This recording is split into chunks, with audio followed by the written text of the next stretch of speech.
It's like the best coffee I've had. I'm from worldwide. How do I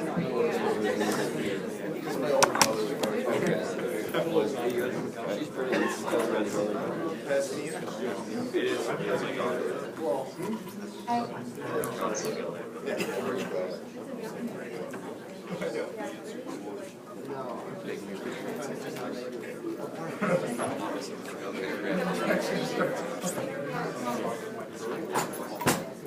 All right, well, good morning. Welcome to our seminar today. Good to see you all back. And hopefully you will enjoy our talk today. I want to remind you of the seminars coming up here in September. Today, we'll introduce shortly the engineers with a mission from Baylor. We're online there and waiting for us. Not next week, but the week after will be our next seminar. Next week is mission or spiritual emphasis week. So to emphasize our spiritualness, we will be having a seminar on the sciences that week. So that seems to be contrary. Okay. And the week after that, we have two seminars, the 17th and the 18th. That's a Wednesday night and a regular Thursday morning. And this is an entrepreneur person who's going to be talking about the business that she developed, and she's going to give a talk on Thursday morning on chocolate. So who likes chocolate?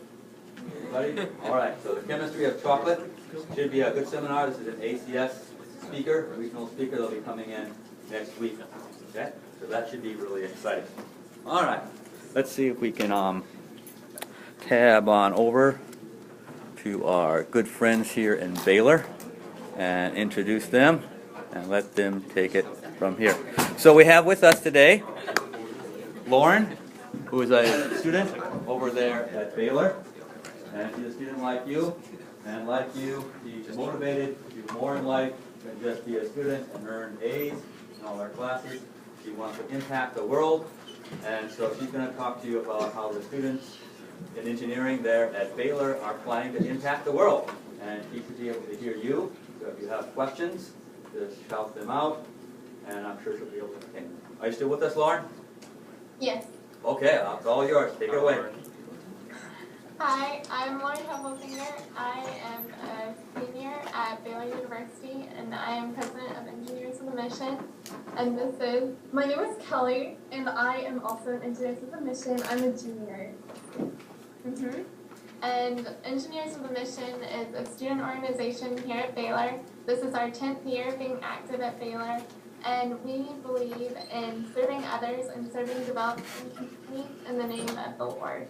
And we believe that we can do this through technical and interdisciplinary support, which is using the skills that we learn in class every day to help others. And we believe that by doing this, we also cultivate leadership in our members and also learn more abilities from it. So we like to serve in our home base, Waco. That's one of the areas that we serve. We also serve internationally. But in the local area, our technical and interdisciplinary support has involved building a solar-powered chicken coop, as well as a windmill that pumps water for the World Hunger Relief Farm. And the World Hunger Relief Farm is a farm that promotes sustainable living. So they will actually train missionaries there that will learn the skills of sustainable living and then go out on mission trips and teach those skills to developing communities. So our projects there have helped support the farm and have helped them in teaching new people those skills. In addition, we also like to connect with people in the local Waco area.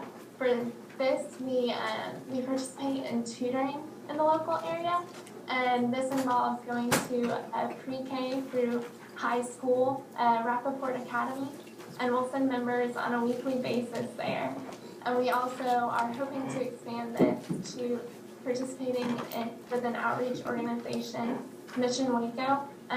They have a program that involves reaching out to urban children who may not have the opportunity to hear about sciences and engineering. And so we're hoping to participate in this to help them learn and become aware of the opportunities that are available to them. And Kelly's actually been participating in the tutoring for the past couple years, so she's going to tell you a little bit about her experience with that. Okay, so for tutoring, we target the kids, but these kids are not necessarily wealthy. So it's really interesting to see their different levels, as in like reading levels, math levels. They're really low, and we just facilitate their ability to actually do their homework. And it's just a great way to spend time with them, but also realize that we're pretty privileged. It's been something that a lot of our members have found extremely fulfilling. We just started it about 2 years ago, but we've been asked to come back to the school every year, and it's making a good impact on those students' lives and helping them become more motivated and more passionate about what they're doing. In addition, in the local area, we do Steppin' Out, which is actually through Baylor. And this is a program where we do community projects. So for us, this looks like painting houses and things like that. Painting houses, painting swing sets, doing just any regular community service. And we connect with other student organizations at Baylor as well doing this. And I have some pictures that I can share with you of some of the projects we've done in the local area. So I'm going to pull those up for you.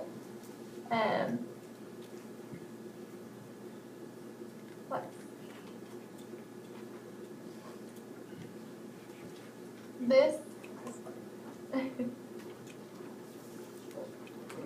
is our projects. This is the windmill that we've worked on. You'll see it pop up there. Yeah, we see it. And then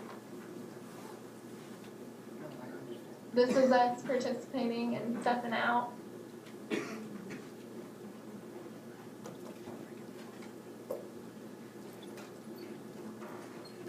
And so that's some of the things we've done just here.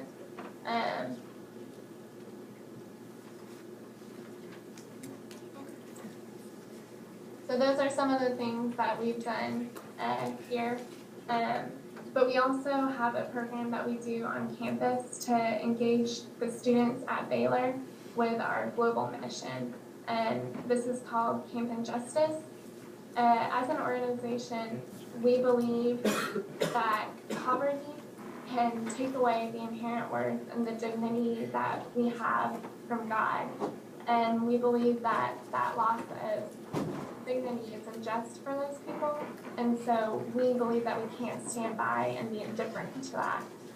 So in the springtime every year, we'll go out to a farm and get supplies, we'll have wood, and we'll set up 5 to 7 structures that simulate an impoverished environment in the middle of our campus.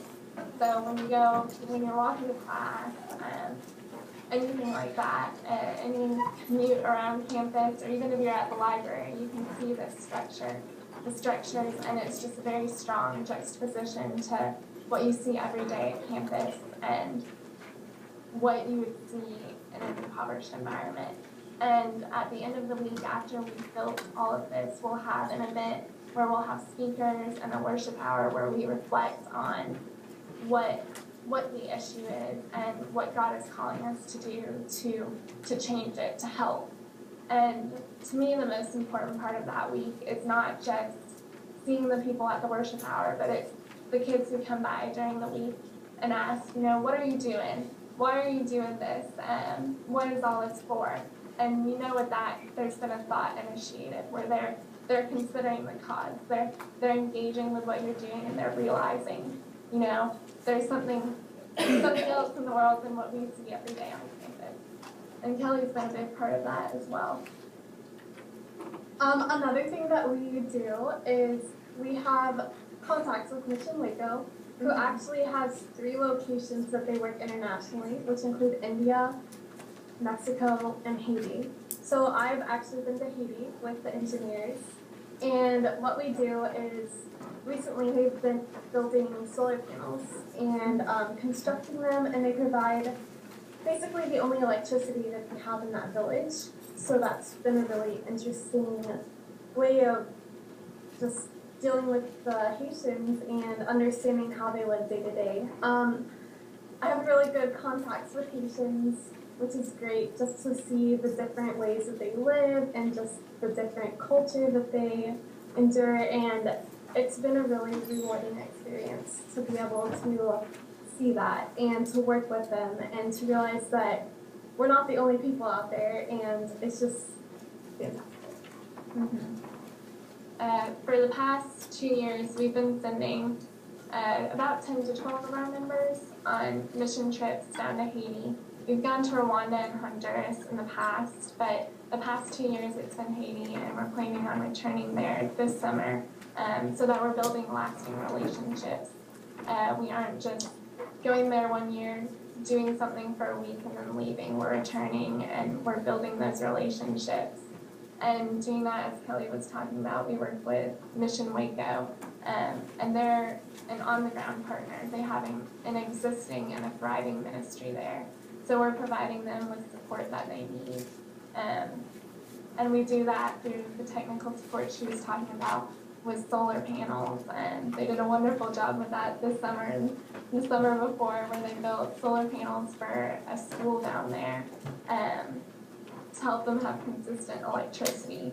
And another big part of them going down there is building the relationships, as she was talking about, seeing how they live, and just encountering their culture. And that is very important, because building relationships is a way that we can disciple.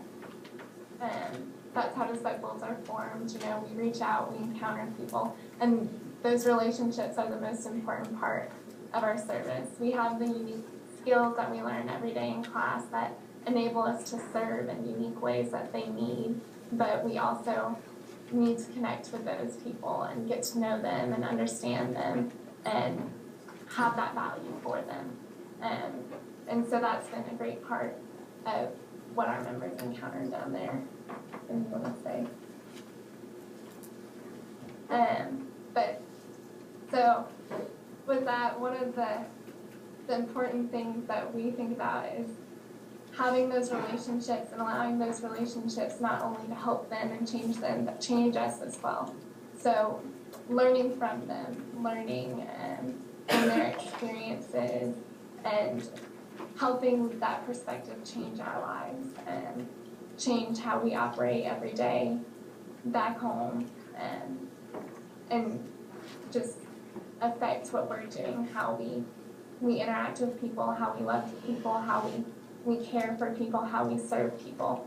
And so that's a big part of it for us.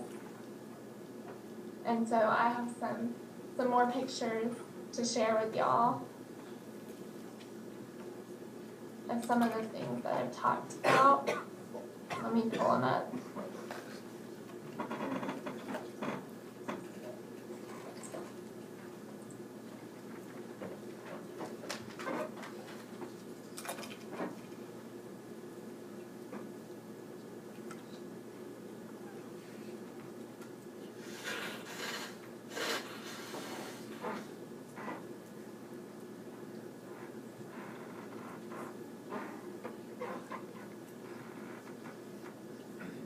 As I was talking about Camp Injustice, the campus outreach program that we do, these are the structures that we built. We have about 5 to 7 of them that we'll construct on campus, and all our members come out and help with that. They spend time between their classes or late in the day, and they'll come out and build all these structures, and then we'll post facts on the side that talk about, you know, what some of the statistics are when we look at the world, the issues with water poverty, with spiritual poverty, with health poverty, all of those issues at hand. And this is some of our students helping construct them. And this is from the worship hour we hosted this past year.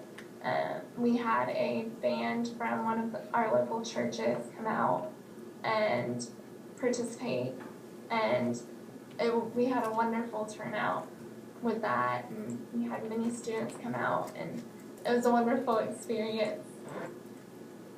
And this was something new we decided to do this year. it was something we could put on campus that made clear the issues that we feel come from living in poverty, the things that those people encounter in our response. This is Haiti. This is actually our building of the frames. We do everything by hand, so that turns out to be very interesting. They have different ways of doing things. And this is the first time the panel actually fit in the frame, which was great. And this is actually in Haiti, where we had constructed the panels and we were feeling very accomplished. And we did a circum, which is Baylor.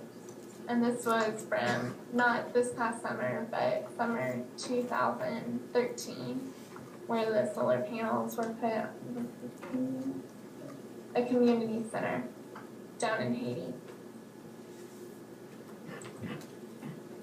This is this last year. We had a different team go, but it was just, and we work with local Haitians. You can kind of see them in the picture.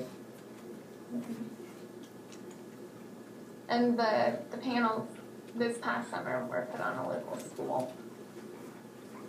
We also do some sort of water projects. This was a container that actually filters water and takes out the bacteria through ceramic filters. And so we didn't really have a plan for this, but we were kind of constructing something out of what we had. And we also connected computers, which was, yeah, it was just phenomenal to do this. They don't have a way of communicating outside of their local community. So putting in these computers provides internet access, which provides a whole lot of information that can come in and they can talk to other people. So this is just another group picture of us with Haitians. And these are some of the kids. They're just so cute. We do a lot of worship in Haiti, and of course it's all in Haitian Creole, so we don't necessarily understand everything that's going on, but their enthusiasm and just everything about their worship service is something to honor and respect, and it's just really eye-opening. This is one of our professors playing with the kids. Mm-hmm. This is our faculty advisor for our organization, Professor Thomas. And he goes on every single mission trip, and he's highly, highly involved. So we are very lucky at the student organization to have such a highly involved faculty advisor, because you don't typically see this, but he's highly dedicated to his vocation and his calling, to help others and to teach us as students how to use what we're learning to help others. So he's been wonderful. This is another example of us working with Haitians. We can't necessarily communicate with everybody. This Haitian's name is Emmanuel, and he only speaks Creole, but he wanted to help us paint the frame. So we handed over a brush, and he was just really happy to be picking up. And this is our leadership team for the organization. For our organization, we have general members. We usually have about 60 members, and then we have a leadership team, which is about 15 to 20 members, and we call them the pit crew, and they help us more with planning and becoming, they're more actively involved in coming up with decision planning things. And then we have about 7 officers that do a lot of the behind the scenes work and making sure everything is operating correctly, and that we're going about all the Baylor rules, and that we're focusing towards a goal every year. And then this takes us back to the start.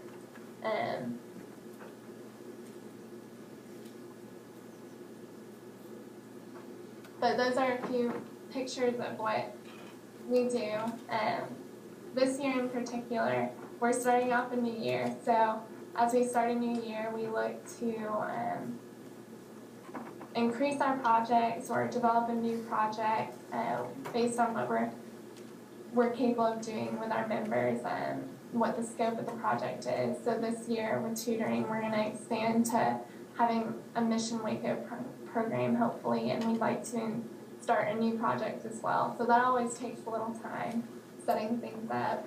Kelly's been our project manager and she's been doing great with that the past couple of years. That's been her role.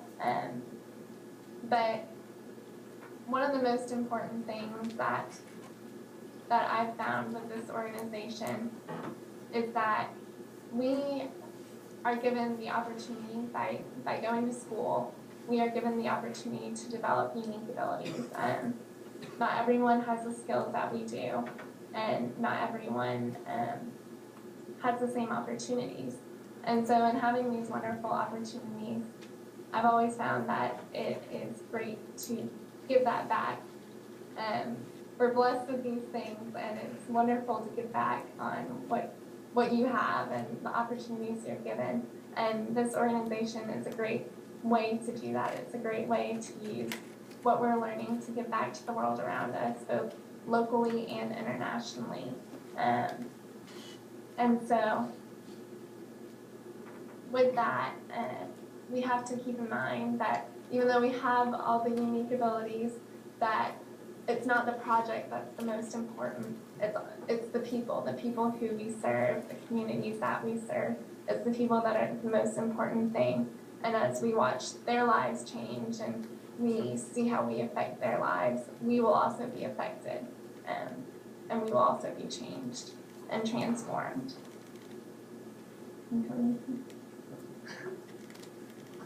But do y'all have any specific questions about our organization?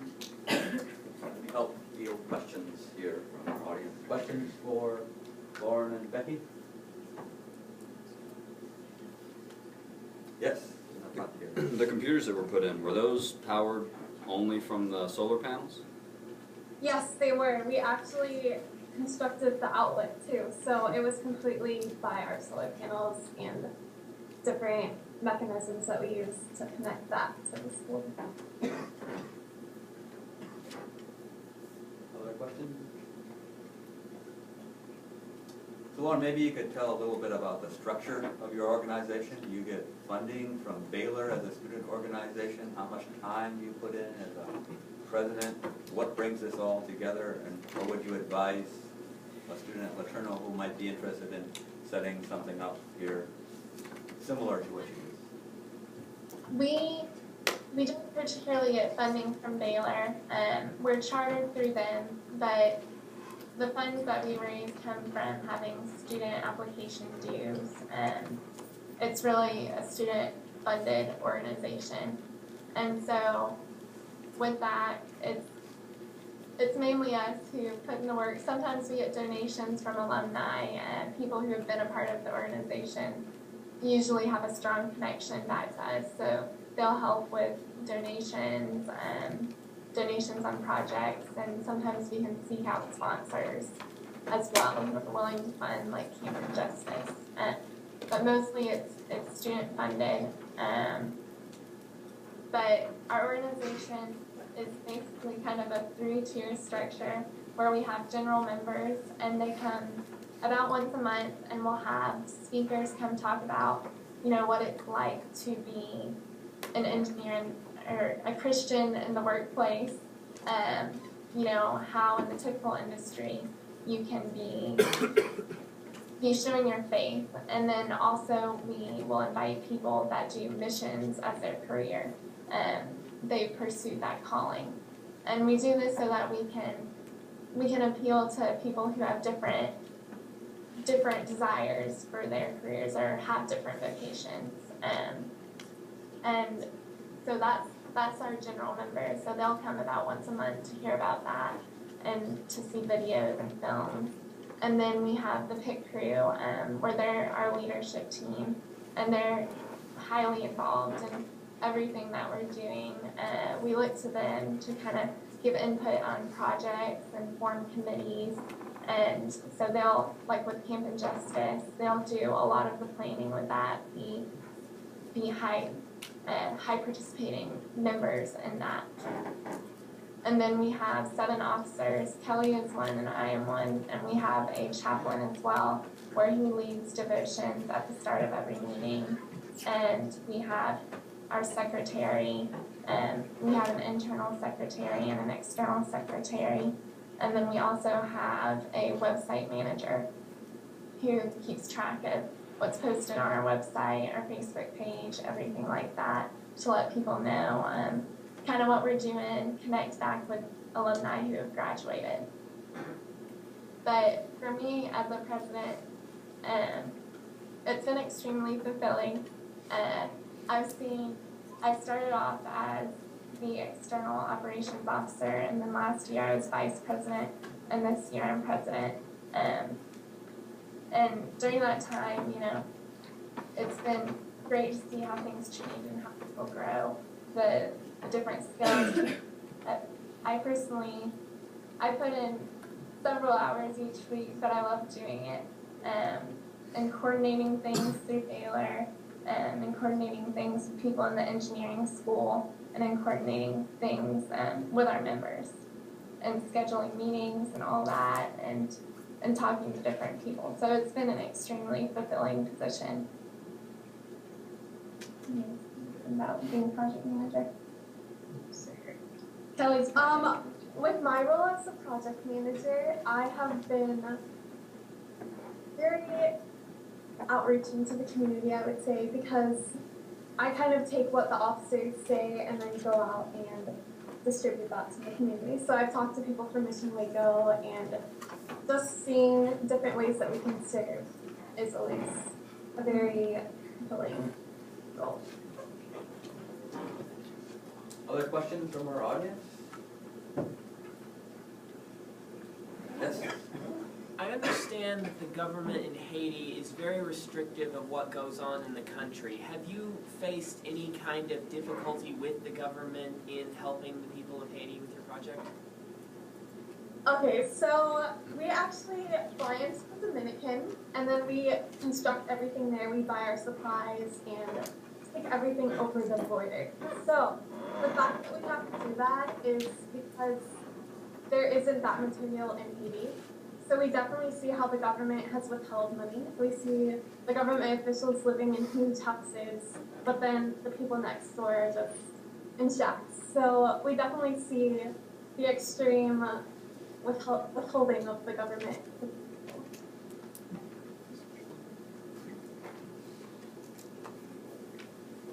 Other questions? Yes?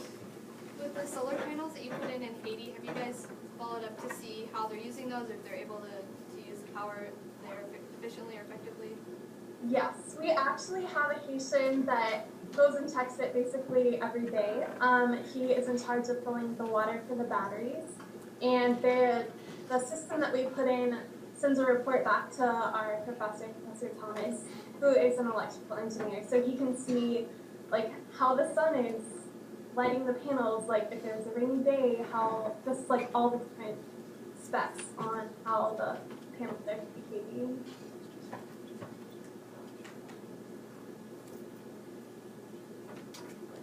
Other questions? Quiet room today. Yes? I was wondering how many engineering students there are at Baylor, and if all the students with engineering with a mission, if they're all engineering students, or can other students participate?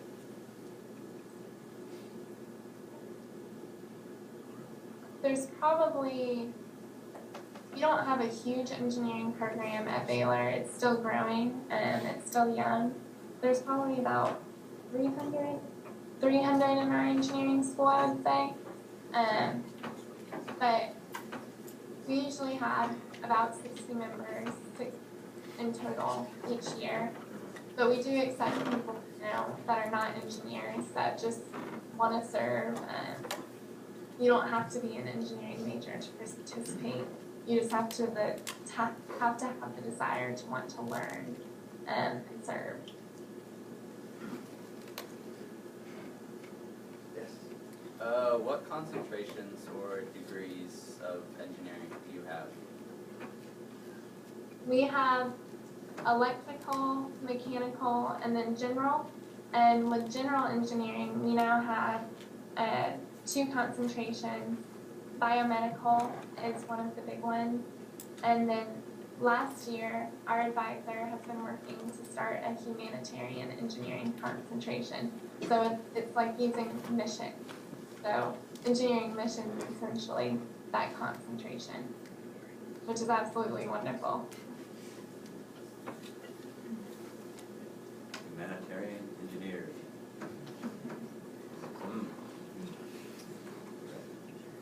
Questions, comments? Going once? Yes, Dr. Hamilton. Are there any countries other than Haiti that you might think about moving into? Right now, we stay in Haiti because we have contacts there. So Mission Waco has been there for over 30 years.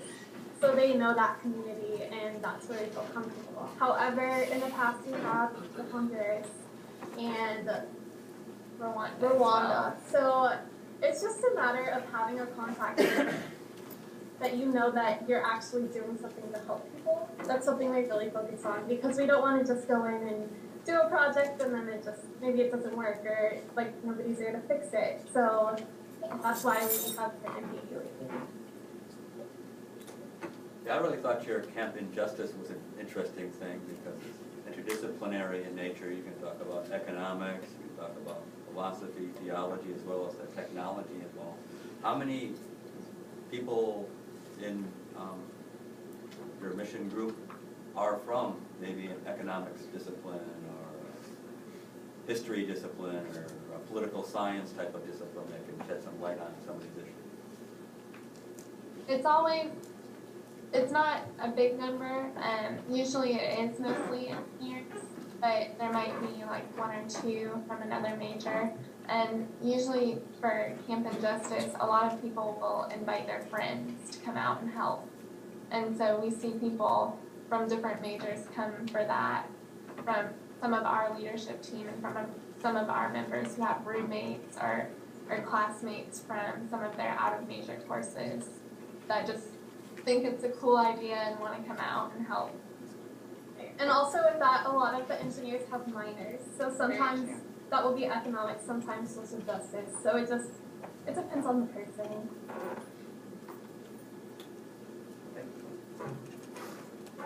Any more questions?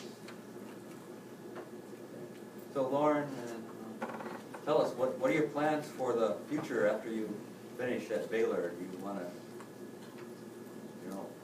save the world, or what are you going to do? I'm open to many different things.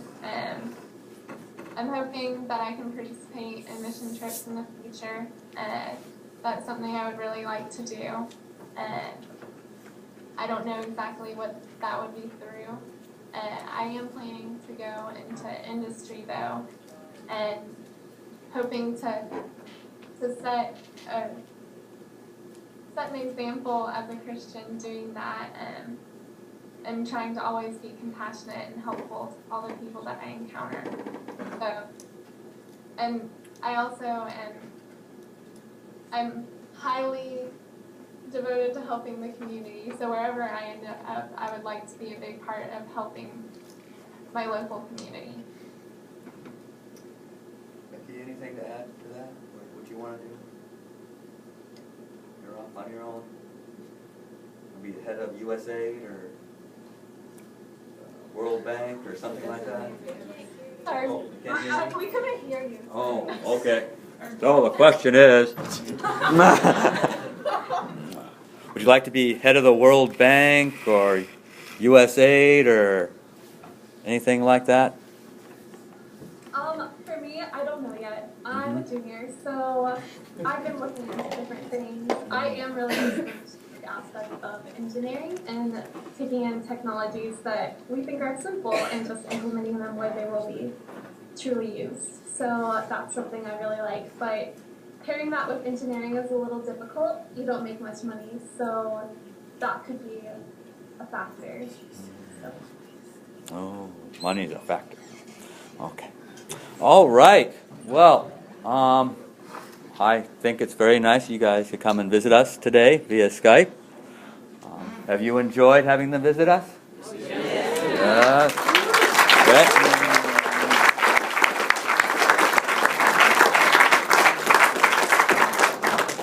And LeTourneau is not that far from Baylor, such that if you guys get out and about sometime and want to drop in and see the things that are being done here in the engineering program at LeTourneau, you may be interested in those as well. Until then, why don't we thank our guests one more time, and then we'll say goodbye.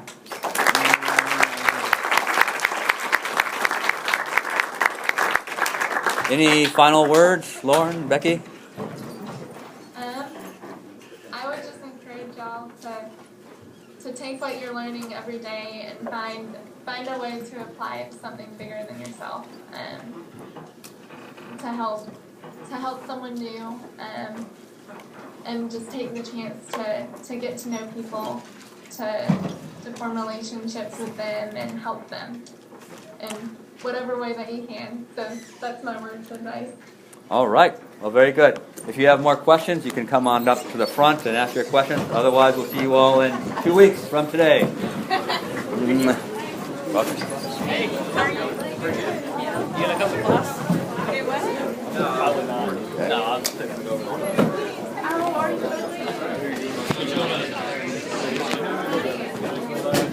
Just next door.